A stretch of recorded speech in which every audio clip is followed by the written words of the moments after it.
Hey everyone. Let's see.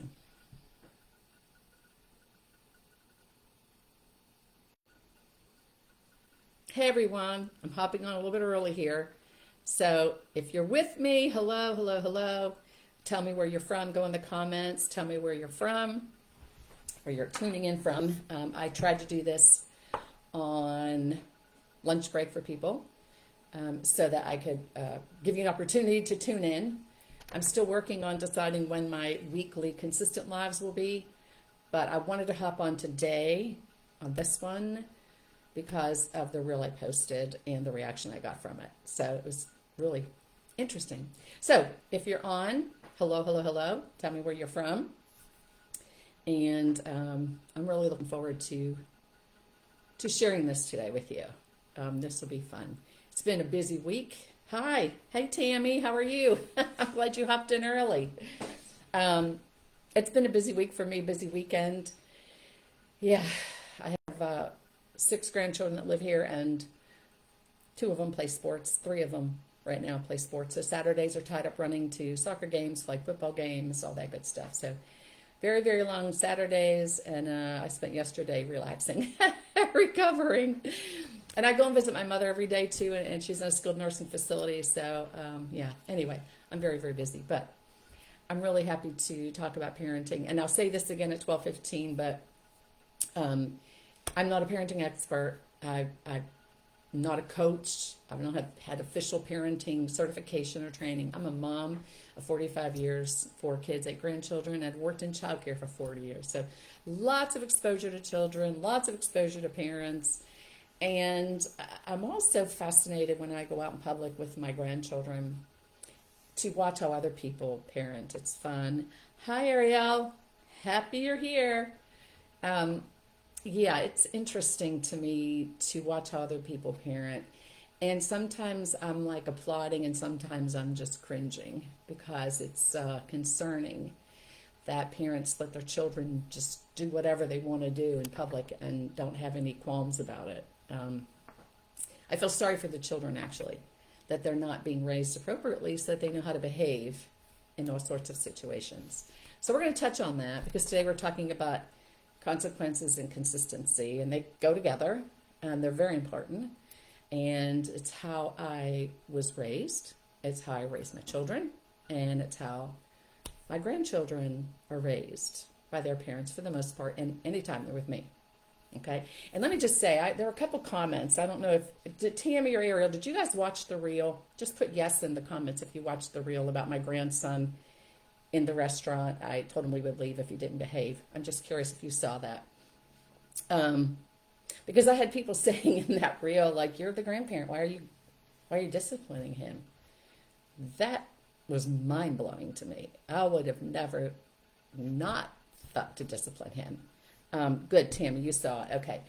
So, and you probably saw some of the interesting comments that were on there. I'm sure. I would have never thought not to discipline him when I'm with my grandchildren. Now, if their parents are present, that's their parents' job.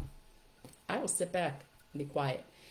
Sometimes I may not agree with it, but that's not my place to discuss that in front of the children. Or even to say anything to their parents. That's their parents. Unless they're hurting them, of course I'm going to say something, but they wouldn't do that anyway. But if I'm with my grandchildren by myself and they're misbehaving, I absolutely am going to discipline them. And someone said, well, your job as a grandparent is just to spoil them and love them and send them home. And I disagree with that. I love them, I can spoil them, but I'm not going to not discipline them because that's a disservice to not only my grandchildren, but to their parents to do that. So that's my stance on it. Okay. We have, 4 more minutes to go. And I worked with special needs children for many years, and consequences, you had to have expectations and consequences. So it's just a basic parenting tool that you need to have. And I promise you, if you do this, it may take a couple times, your children are going to understand that what you say is what you mean, and they need to comply. And if you don't do that, and I'll reiterate this again when we get into the 12:15, if you do not follow through, what you've done is taught your child that they don't need to listen to you because you don't mean what you say anyway, that they can't trust you or they shouldn't trust you because you're not being honest with them, and that you're lying to them because you said you were going to do something and then you didn't do it. Is it always fun to do that? No. Is it always easy? No. Is it inconvenient? Yes. A lot of times it's really inconvenient. Is it frustrating? Oh, absolutely. Absolutely, it can be frustrating. But that's your job as a parent. And I had several people say on the reel, their comments, and let me just tell you, that reel has had over 1 million views. I posted that Friday afternoon, and it's had over 1 million views. It's like a runaway train that just will not stop. People are commenting and sharing and viewing it. And I'm really surprised about this because this is really just something basic that I thought everybody knew. You know, it's no big deal. But it was really interesting to me. And, you know, people said, well, he wanted to leave. That's why he screamed. And no, he didn't want to leave. He liked that restaurant. We go there a lot. So he wanted to be there and eat his chicken and his hummus and his pita and his fruit. He didn't want to leave. So you have to be careful of the consequence you give them if it's going to affect them. And you think they're using it as an excuse to get out of where you are. Okay. All right, where are we now? We are at 12:14. Okay, so we got a minute to go here. So Tammy, Ariel, tell me where you're from. Just pop in the comments where you're from. Just if you want to put state, country, city, whatever. I just like to kind of get an idea from where everyone's from. I have people from all over the world actually that tune in and are followers, and so it's really interesting to see where people are from. And yeah, I enjoy that because I'm from all over. All right, got another minute left here. Oh, Hershey. Oh, Tammy, I'm from Pittsburgh. Hey, girl. Let me tell you something. Grew up in Pittsburgh. Never in my life have I ever been to Hershey. Now, you think, living there all those years, I would have gone. Never. We left Pittsburgh, well, I was 10th grade, and my family moved to the country, and so we moved out of the city. Oh, Susanna Hay from Baton Rouge. Yeah, we moved out of the city and we moved to the country. And then when I got married, we lived in Pennsylvania for a while, and then Tennessee, North Carolina. So, but I used to go back and visit PA all the time. I still have family there, but never been to Hershey. Okay. All right. So it's 12:15. We're going to get started. All right. So for Tammy and Ariel, you may have heard some of this, but this is good for you, Susanna. You can hear this. So consequences and consistency we're going to talk about today. Because this is very, very important with your children that you do this consistently, and they learn very quickly what they can and cannot get away with. So let's go back to my reel real fast from Friday. I had taken my 2.5-year-old grandson to an indoor play place, and we played for like 2 hours, climbing, jumping, running. There's even an outside playground. He did all of that. So he got all that energy out. And then we were going to lunch before we went home for his nap, put him down for a nap. And he decided to let out this huge squeal in the restaurant. There was nothing wrong with him. He was perfectly fine. He just decided to squeal at the top of his lungs. And I looked around, and there were people there, obviously, and that's not fun or cool for anybody. And I just said, you need to use your quiet voice. We're inside. That hurt my ears, and I'm sure it hurt everybody else's. And you need to be quiet, please. So I told him what I wanted him to do and why. And he's 2.5, but he understood that, okay? He has older siblings. He's used to this by now. So he understood what I was saying. And he calmed down. He was fine. And then, like 30 seconds later, he looked at me, and I could see by the glint in his eyes what he was going to do because he's 2.5. They're going to test you. He squealed again. This time I looked at him very calmly. There's no yelling, no harshness. It's just matter of fact, regular tone of voice. I said, if you do that again, we're going to have to leave. And he stopped, and he never did it again. Because he knew I would leave. I would have no problem picking him up and leaving. Done. And he knows it. And my grandchildren know it, that's how I discipline with them. Now, for those of you who weren't on before, understand that that's how I was raised. That's how my children were raised. And that's how, for the most part, they raise their grandchildren. Their own children, my grandchildren. And when I am with my grandchildren, I would discipline my grandchildren. That's my job as their grandparent. Okay. So consistency and consequences. Now feel free to put questions in here as we go. I have to leave at 12:45. I pick up my grandson. his older brother, from farm school 2 afternoons a week. He goes to this really cool outdoor nature school. So it's like centers set up in the woods. It is fascinating. Anyway, so I go and pick him up and take him home for the afternoons. But if you have questions, pop them in the comments. If I don't get to them, Susanna, I was from Pittsburgh. I actually grew up in Beachview area in Pittsburgh. Denise, hi. Oh, wow. Good. Chuck E. Cheese. Very good. So if you're reading the comments, Denise, way to go, girl. Excellent. Perfect. Okay. So if you're going to lay down a consequence, you need to be consistent with it. But let's talk about laying down your consequences first. Okay. With young children need instant discipline. They can't delay that. Now, your older children can, where you say, when you get home, you're going to sit in timeout. Or when you get home, X is going to happen, or Y is going to happen. That's great for older children who have the ability to reason and understand that. It is not effective for younger children. It's like in and out their head in seconds. So your consequence has to be immediate, and you have to follow through with it. The consequence you give has to be relevant to the situation. Now, in this case, he wanted to stay in that restaurant. He did not want to leave because he loves eating there. We've gone multiple times. He did not want to leave. So he immediately stopped because he knew I would leave. And so he did. Some people have said, well, they do that just to get out of doing what they don't want to be there in the first place. And that may be, but you can do a different consequence. Instead of saying we'll leave, we can say we're going to go out to the car and sit until you calm down.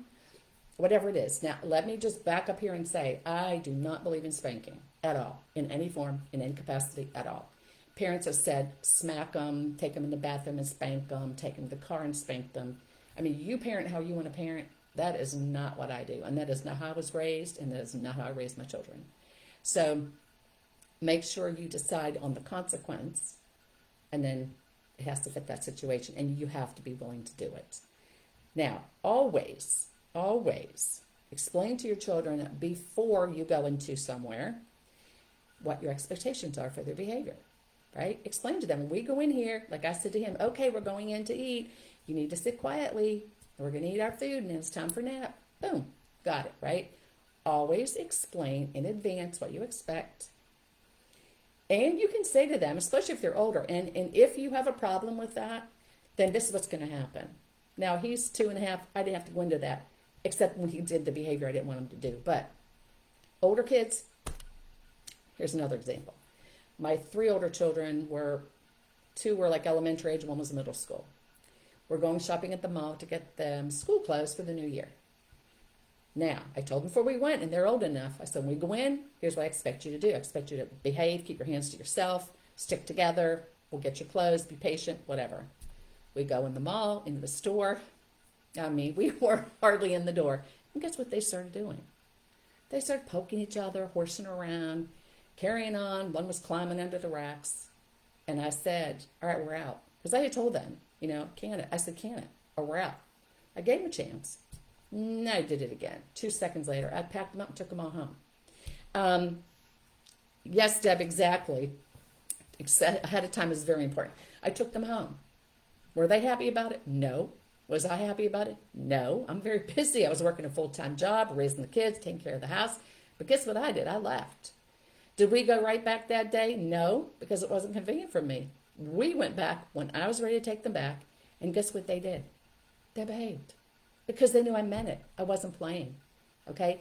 You have to enforce that. I'll give you another example. Driving down the highway, because I had people ask me this question. My son's 12 years old now at the time. My oldest, middle school, almost. 6th grade. Driving down the highway. Car full, whole family's in there.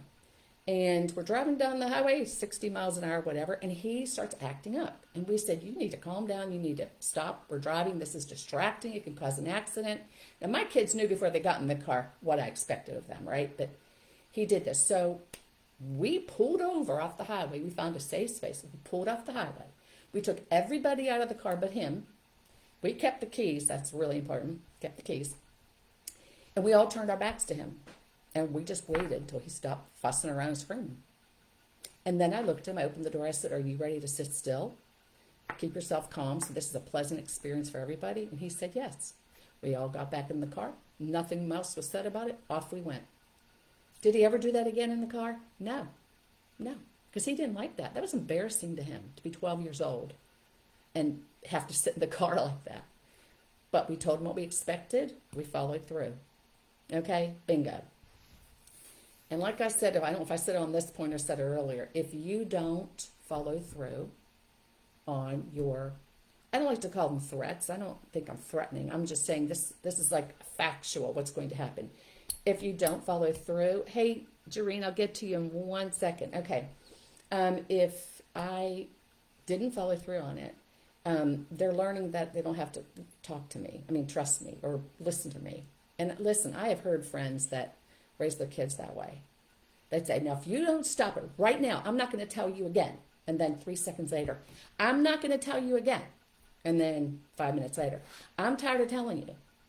So you're just wasting your breath on that. And then I love the ones that do the counting where they go, well, I'm going to count. I'm going to count to 3 and you better stop it. 1, 1.5, 2. Okay. No, stop that. Just say, you need to stop this. Here's why, and here's what's going to happen if you don't. Boom, end of story. Follow through on it. Okay. Jareen, let me see. Your daughter's 2 years old. She's so hard-headed. Consequences? No, not at her age. She's too young. If she's just 2, she doesn't understand all that at all. So what you have to do with her is, obviously, you have to be like on her all the time, supervising everything she's doing. And if she's having a fit, like my grandson was 2, we were walking into the library one time, and he decided he was going to sit down in the parking lot. And I said, you need to get up. We're in a parking lot. It's not safe. We need to go up into the library, so you need to stand up. And he refused. So I picked him up, and he started screaming. I don't care. I picked him up. I carried him over to the sidewalk. He stopped screaming. I put him down. We went in the library. End of discussion. So with 2-year-olds, they don't understand that. They don't have the capacity to reason, to figure that all out, to regulate themselves. They're 2. They want what they want. And if you don't give it to me, I'm going to scream and have a fit.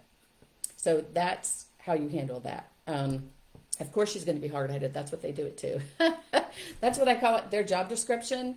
All children have job descriptions for certain ages. And that's a job description for a 2-year-old. I want it. If you're not going to give it to me, I'm going to scream and yell and throw a fit.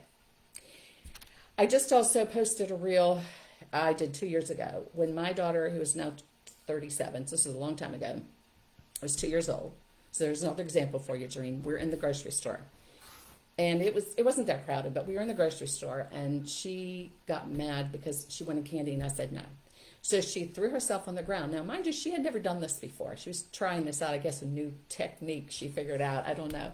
She threw herself on the floor, and she started to cry. And I just ignored her, and I walked away. I didn't pay attention to her. No eye contact, no physical touch, no verbal, nothing. Walked away from her. I went around the corner of the aisle, and I hid around the aisle, and I kept my eye on her. Now, people said, oh, my God, someone could steal her. Trust me, this was 37 years ago. I was right there. I could have been within arm's reach of her. So I just let her go. So when nothing happened, she started to like scream a little bit louder, like scream. She wasn't really loud, but screaming. And other people were walking up, and I would look at them and go like this, and they would walk away. And so she did a couple minutes, and I just ignored her. And then she got up, and the minute she got up, I walked down and grabbed her hand and said, all right, let's go shopping. That was it. I didn't say anything to her about it. I didn't say, oh, what were you doing that for? Go into long discussion. She was 2 years old. What I said was, come on, let's go on. Let's go finish shopping. Guess what? She never did it again. I didn't feed that tantrum, and I made sure that she never did it again by doing that. Okay. Yeah, you know what, Kelly? Lazy parents. I get it. And I don't know if, sometimes, yes, they're lazy. I will tell you, sometimes parents are lazy. They're just they're tired. I get it. I understand. I've been there. Trust me. I totally understand. Sometimes I honestly think parents just don't know. They maybe just don't have the skills. They weren't parented that way. You're welcome, Jareen. If you have any other questions, feel free to put them in there. I really have come across followers that comment to me that they didn't have a good role model growing up. Their parents were abusive. Stories like that. And so they don't just have the skills, the parenting skills they need. And it's sad, and I feel sorry for them being raised like that, but I encourage them to maybe take some parenting classes or to learn those skills. It'll be very helpful for them because they don't want to continue that cycle of however they were raised. Because one person said to me, well, I was beat when I was a kid. I'll just beat my children. And my heart. When I even hear that, it makes me sad. So, as a parent, it's your responsibility to learn the tools you need to raise your kids effectively. Grandson is hearing impaired 2-year-old, can just be ignored or distracted at this stage. I know, Denise, I get it. I totally get it. The parenting out of fear, yeah, I don't understand that. And I think when people tell me to hit, to spank, that's more of, again, I just don't think that they understand that all you're teaching your child is, I'm bigger than you, I can hit you and I can hurt you. And that's how life is. And it's sad because that's not how life is. Hearing impaired, I get it. I used to work with hearing impaired children. So I learned sign language to work with them. And not only is he 2, so Denise, that's tough because they're going to ignore you. That's just what they do. But also the hearing impaired is frustrating, obviously, for him. And so you've got kind of like the double thing going on there. Distraction and ignoring is about all you can do. And it is very frustrating. I know. And I'll give you another example. My grandson is 2.5. He was jumping on the couch. And I said, you need to get off the couch. And I just did a reel about this the other day too. And I said, you need to get off the couch. This is my furniture. It's to sit on. You can put your feet on the floor or you can jump outside, but you need off the couch. And he just laughed at me and ignored me. So I picked him up and I moved him off the couch. So you have to do that. Grandson, preemie. Hi, Teresa. We do him in NICU. Okay, he doesn't talk. So, okay, let me see. I have to pull up more. Drinks, eat, thank you. Sorry, help. He throws. Oh, there's a lot. I'll get to that. Okay. Yeah, let me tell you. My older son is not my bio child. He's my son. I consider my son. But I worked in a preschool for children with special needs for a couple years, and he was one of our students. And my husband and I ended up taking guardianship of him and raising him. And he had a lot of issues, behavioral, emotional, things going on that we had to work with to overcome and change. And so I totally, when parents say to me, I have a neurodiverse child and you don't understand, yeah, I do. Now, it was a long time ago. He's 44 years old now. Very long time ago. But trust me, I do understand. And I don't live with it every day anymore, but I totally understand it. And it's not easy. It's extremely challenging. And some days I wanted to just pull my hair out. Fortunately, I had some training in working with children with special needs, and my degree was in early childhood education. So, I kind of muddled my way through it. And let me just say right now, as parents, we're not perfect. No parent is perfect. And if you think you're perfect, you're delusional because you're not. You can't be. We just can't all be perfect. We all parent different ways. Sometimes you parent children in the same family differently because, my neurodiverse child had to be parented a little bit differently, a little bit more attention on things than, say, my other children. So it, depends on your situation and your family. But don't stress yourself out that you have to be perfect in this. And I hear parents say, hesitate to discipline. Oh, okay, let's talk about this one. I'm sorry. Susanna, amen. Amen. Let me say this. It is not your job to be your child's friend. I'm sorry. And people go, yes, I'm supposed to be their friend. No, you're friendly with your children. You love your children. You die for your children. You do anything for your children. But you draw the line at where you become friends with your child and that they can do whatever they want because you don't want to have them sad or hurt their feelings or make them feel bad. You're the parent. Sometimes parenting is not fun and easy. And sometimes it is going to hurt their feelings. They are going to be sad. But guess what? They're going to survive. And they're going to learn how they need to behave, which is going to benefit them in the long run. Because what I find sometimes, hey, Lorianne, what I find sometimes is, and I see nowadays, which is alarming, children think the world revolves around them and that their feelings are what's most important and that they're entitled. And that is such a disservice to do to your child. Nothing could be further from the truth. And when I talk about that on Reels, people get on me a lot. They'll blast me for it.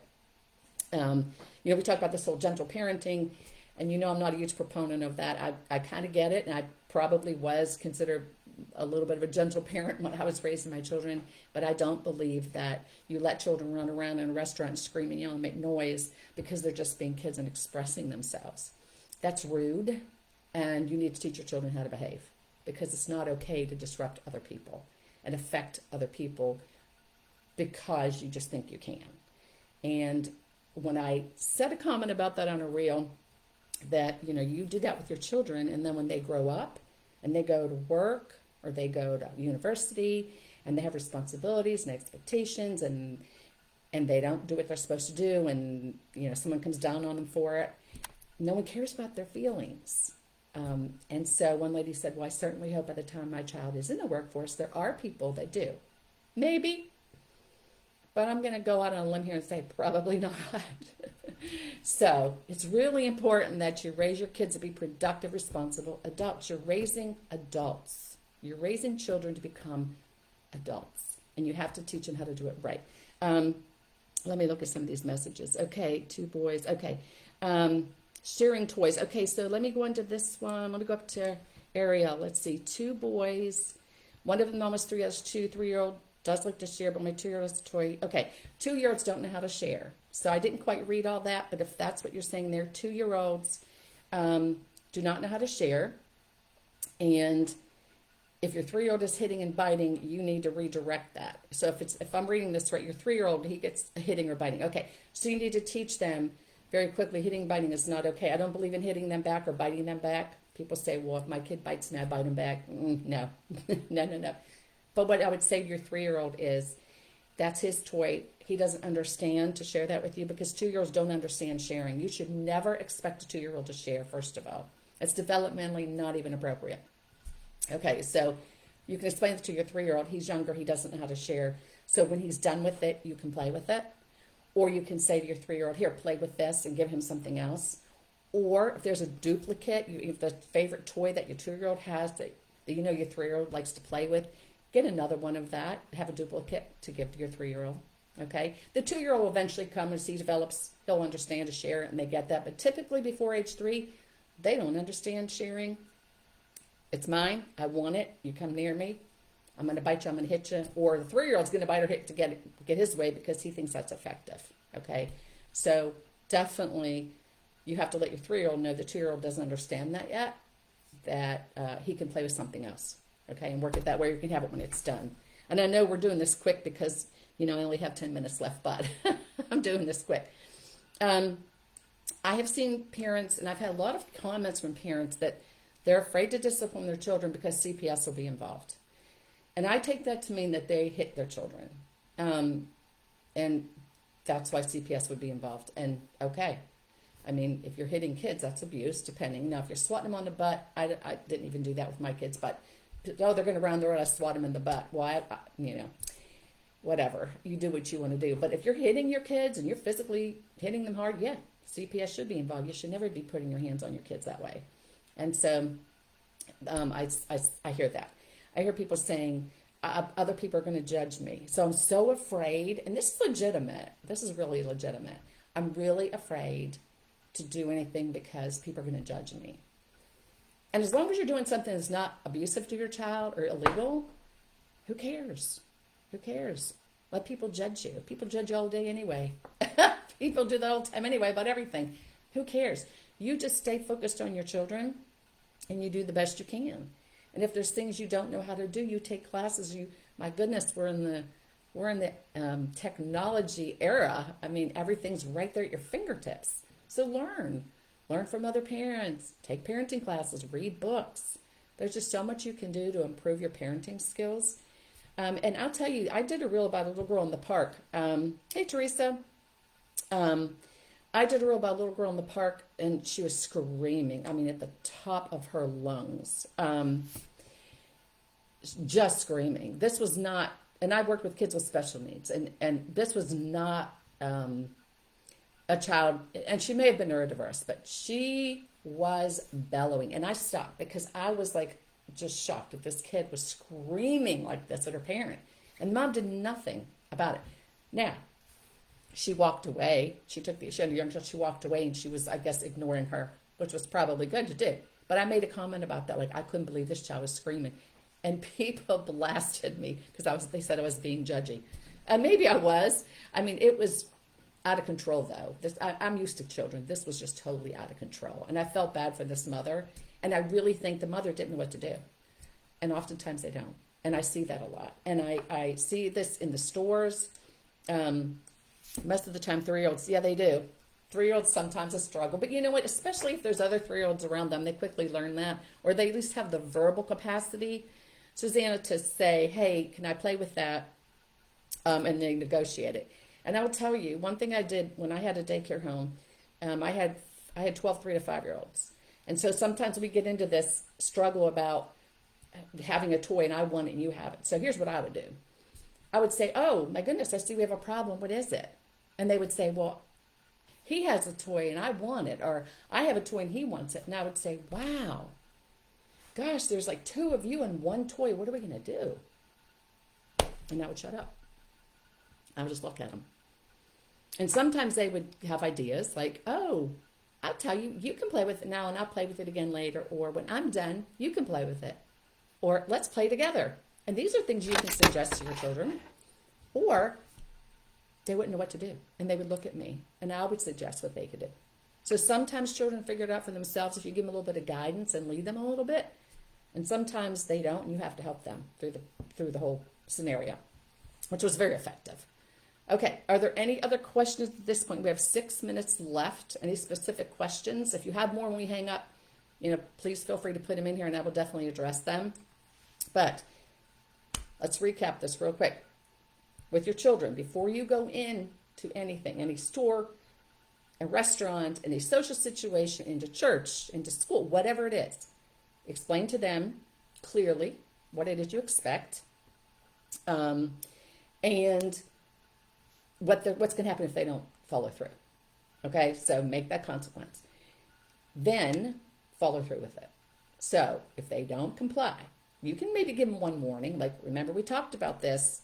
And if they don't, you do whatever the consequence is that you said you were going to do. Do it immediately. All right? If you have to pack up food and take it home, if you have to pay the bill and leave the food there, if you have to take the kids out of a fun place, sorry, that's what happened. You chose to behave that way. So always have the consequence, explain in advance, let them know the consequence, be consistent with following through. I promise you, you do this a couple of times, they're very quickly going to understand. Now, are they going to try to test you? Sure. They're kids. That's what they do. I tested my parents. I'm sure you may have too. But you never let them get away with it. And you stop wasting your breath. Here's what I see a lot. And you know what, Jareen, I'll get to your question here in 1 minute. What I see a lot is parents talking at their children instead of to their children. It's, yeah. Here's what's going to happen. Here's what I'm going to do. You better behave. You better stop that. I'm going to tell your father, you wait till you get home. You're going to have time out. You're not going to get to have your iPad today. You're not going to have TV time. Oh, people, please stop doing that. It's like the Charlie Brown, wah, wah, wah, wah, wah. Okay? Talk to your children very calmly, very matter-of-factly. Explain exactly what's going to happen, and then follow through with it. Okay? If I beat that enough, that drum enough, I think I have. I love that rock, paper, Suzanne. I love the rock, paper, scissors. Yeah, with older kids, there's a lot of other things you can do. I mean, sometimes I would say, figure it out, guys. Figure it out. You know what? It's not my problem. You guys talk it over and figure it out. If you need help, let me know. Because they're smart enough sometimes, or old enough, they can figure it out. I mean, there's lots of things you can do with older kids. Jareen, as far as transitioning to a toddler bed, how old is she? Transition to your toddler. What is your opinion to your toddler to their own bed? Depends how old they are. So some kids already, my daughter's youngest is 2.5. They're keeping him in the crib. They don't want him going. I'll tell you what, I think they don't want him going to his own bed for their own reasons. Because the other two get him up in the middle of the night half the time. They don't want a third one getting them up. That's going to depend on the age of your child and if you think they're ready for it. Some kids are that it's scary to them to be in that big old bed by themselves. And other parents are the same way. They don't want them getting out, and the parents aren't getting any sleep. So that's going to depend on your age. I think usually around 2.5 is a good time to do it. Some kids do a little bit later, but I wouldn't say push it past that. And let me go back and look at yours, see if I can see how old she is. Jareen. Let me scroll back here. See if I can find it. Oh, 2 years old. Okay, she's 2. Okay, so you might be ready for that. But I would say, like, you have to ease her into it. I never would just take a child from a crib one night and plop them in the bed the next day. So you definitely have to transition them into it. But you have to make it fun for them to want to go in there. So, you know, you read books to them or have special stuffed animals, or they help pick out the bed or whatever it is.